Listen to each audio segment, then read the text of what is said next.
Jumpa lagi di channel Cuan Cuk, pokoknya cuan terus Cuk.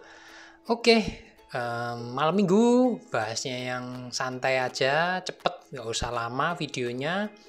Kembali lagi mengenai Bitcoin yang akhirnya turun sampai bahkan di bawah level 36.000 dan menyeret semua koin turun. Dan di saat market nggak jelas seperti ini, saya mau membahas dari segi yang positif aja. Berandai-andai kalau positif, karena sudah terlalu banyak berita yang negatif ya. Dibuka di mana aja beritanya soal Bitcoin atau market crypto, FUD menyebarkan istilahnya ketakutan. Daripada kayak gitu, berhubung malam minggu saatnya liburan, saatnya santai, saya mencoba membahas dari sisi yang positif. Sekali lagi berandai-andai ya, intinya seperti itu, karena banyak skenarionya kalau kita analisa Bitcoin, apalagi analisa teknikal, skenarionya sangat banyak. Saya akan bahas dari sisi yang positif untuk konten ini.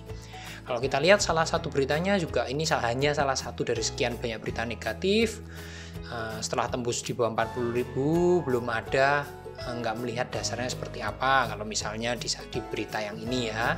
Salah satu ulasnya seperti itu. Tapi saya akan mencoba menganalisa dari time frame ke time frame. Saya mulai dari yang time frame yang kecil dulu untuk Bitcoin. Di time frame 1 jam jelas semuanya bearish. Di sini saya pakai Ichimoku, saya pakai CCI 50. Dilihat dari segi manapun Ichimoku-nya ini bearish kuat ya per time frame 1 jam. Kalau kita tarik garis juga dari sini, trendline tipis-tipis saja seperti ini jelas bearish juga. CCI 50-nya di bawah minus 100, yang artinya sebetulnya sudah oversold ya, sudah murah, tapi belum ada kekuatan untuk naik lagi. Meskipun di sini kelihatan ada divergence negatif di time frame 1 jam. Tapi belum ada tanda-tanda mau naik. Itu secara singkatnya di time frame 1 jam. Bearish, tidak bisa diskenariokan yang positif untuk time frame 1 jam ini. Lanjut yang berikutnya. Time frame 4 jam. Kalau time frame 4 jam bagaimana? Sama aja. Dilihat dari sisi Ichimoku sedikit lebih baik ya, sedikit lebih baik karena di sini setidaknya span A span B-nya hijau. Ini jadi ada sinyal bullish meskipun cuma satu, tapi kan Ichimoku ini ada terdiri dari beberapa macam indikator di sini, tapi dead cross jadi tetap bear. Terus di sini Chikou span-nya juga di bawah candle, berarti bear juga. CCI 50 jauh di bawah minus 100 dan ini belum ada tanda-tanda divergence, yang artinya di time frame 4 jam ini bisa dibilang tetap bearish meskipun sudah mulai muncul satu tanda di sini ya, bull, tapi masih lemah. Time frame 4 jam tidak bisa diskenariokan positif juga, tetap bearish. Selesai. Di daily, kita lihat gimana di daily. Kita tarik garis dulu. Kalau di daily ini kita tarik dari singkat gini, jelas dari garis gini masih downtrend ya, turun terus garisnya. Teman-teman bisa lihat kalau misalnya dari awan ini masih merah, artinya bear. Dead cross juga merah di atas biru.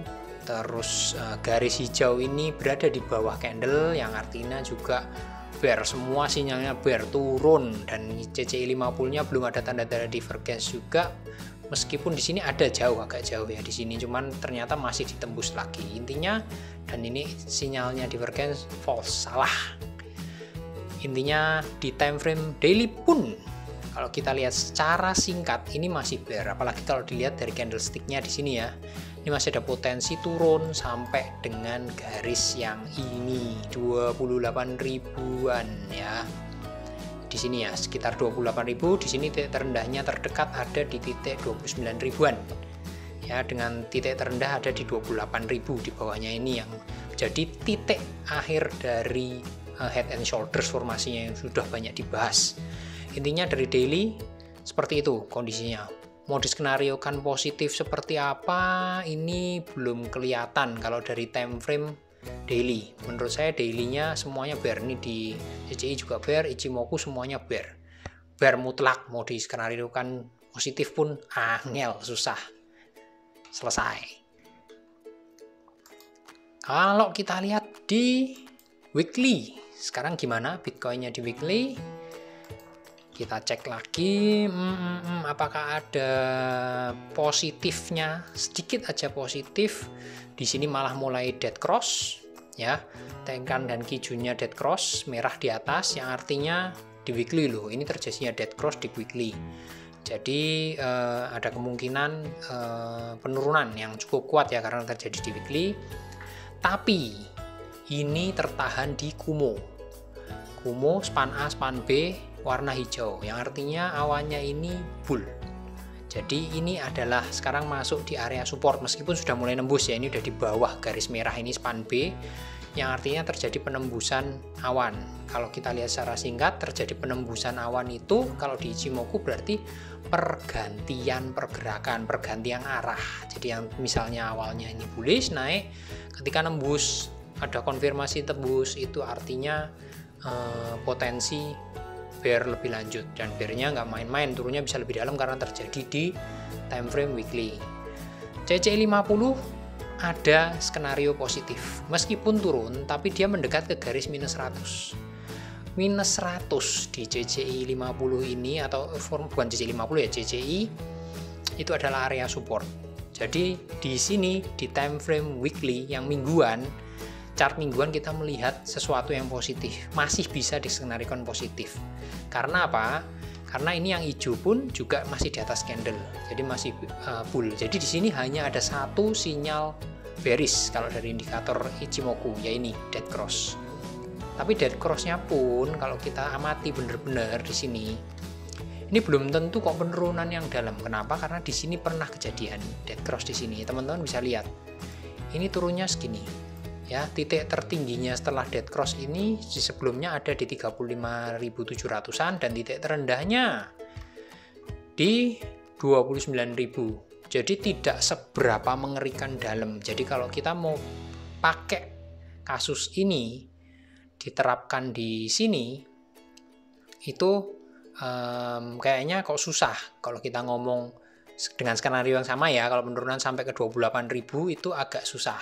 Nah, di sini makanya di time frame weekly ini mulai kelihatan bahwa arahnya ini meskipun terjadi pelemahan, sinyalnya bull itu tetap ada. Saya hapus dulu biar lebih jelas. Nah, dari skenario ini kita lihat ini juga ada di area support. Kalau masih ada harapan, kalau. Nah, kalau harganya yang sekarang di siang ini 36.300-an, bisa naik rebound barang sedikit aja, close di atas 37.400-an ya, syukur-syukur 37.500-an, dia ada peluang rebound terbatas sementara. Sekali lagi 37.500, kalau bisa close, 37.400 aja. Di atas 37.400 candlenya ya, berarti masih ada waktu sampai, nggak harus besok sih, nggak harus minggu. Syukur-syukur kalau besok minggu bisa tutup di atas 37.400, itu ada peluang mantul terbatas di time frame mingguan ini. Ini dari sinyal mingguan. Karena ini juga support, CCI 50-nya mulai dekat support, mudah-mudahan ya nggak terjadi penurunan lebih lanjut. Penurunan lebih lanjut pun juga ora apa-apa, yang penting tutupnya kalau bisa di atas 37.400. Ingat ini skenario positif ya.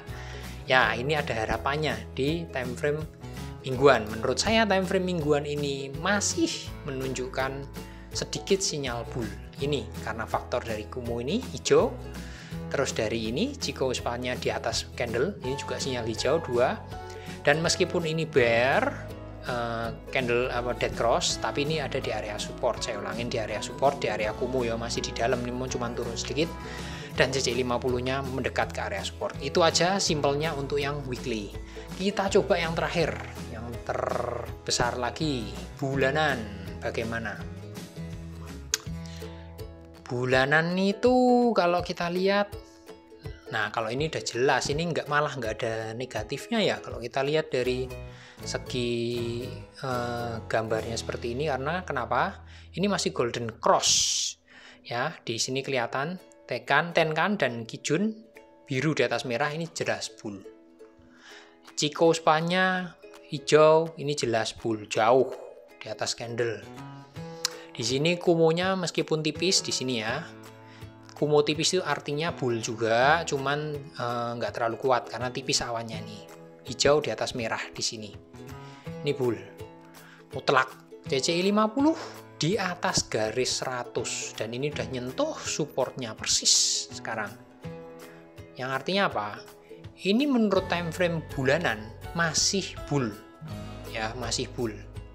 Tapi ada koreksi.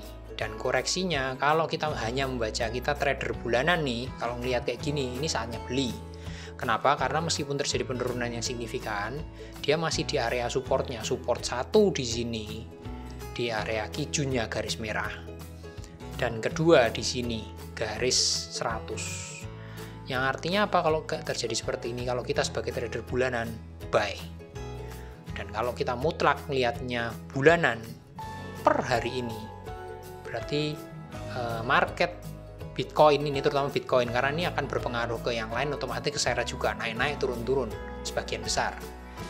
Kita lihat bulanan ini kesempatan untuk ambil akumulasi bagi teman-teman yang mau scalping dari sisi time frame bulanan. Nah, itu pembahasan secara singkat mengenai Bitcoin. Manakah dari time frame tadi 1, 2, 3, 4, 5, ada 5 time frame, 1 jam, 4 jam, harian, mingguan, bulanan. Dari 5-5-nya yang mengindikasikan masih bisa bull, masih bisa mantul cuma 2, bulanan sama mingguan. Tapi 2 time frame itu time frame besar, berarti akan cenderung lebih kuat dibanding time frame kecil. Tapi kita lihat aja, apakah time frame kecil ini justru akan mempengaruhi ke mingguan dan bulanannya ikut-ikutan bear, apa sebaliknya karena yang 2 ini masih kuat bisa bull, terutama yang bulanan, membalikkan arah, mempengaruhi ke yang harian 4 jam, 1 jam dirubah semuanya menjadi bull lagi. Ini singkatnya dari yang time frame bulanan. Dan jangan lupa, kemarin waktu turun di berita sudah jelas disebutkan salah satunya yang menyebabkan turun secara cepat jret itu adalah terutama yang candle terakhir ini ya, membersihkan leverage. Jadi teman-teman yang kemarin pasang long leverage dan pasang stop loss di bawah dan harga liquidnya di bawah dibersihkan semua. Dan dengan penurunan yang secara signifikan gini belum ada naiknya, bisa juga toh kita berharap teman-teman yang sekarang pada banyak pasang short dengan harga liquid di atas ini juga akan mengalami kemungkinan yang sama. Kalau kita lihat bandarnya mau apa, para paus mau apa, sikat gantian ke atas, pentulan naiknya juga kencang, kita nggak pernah tahu. Nah, sekali lagi, konten ini hanya membahas dari sisi yang positif supaya weekend kita bisa setidaknya lebih ceria lah, lebih asik gitu ya. Kita membahas sesuatu yang asik, jangan FUD terus, jangan food terus sesuai berita ya. Segitu dulu, mudah-mudahan doa saya ini yang di time frame bulanan ini yang kejadian. Segera mantul dan ribonya lumayan tinggi ya, bales yang kemarin turunnya dalam. Segitu dulu, jangan lupa close candle tetap sama, kalau bisa di atas 37.300 biar lebih aman, siap rebound terbatas. Salam cuanco.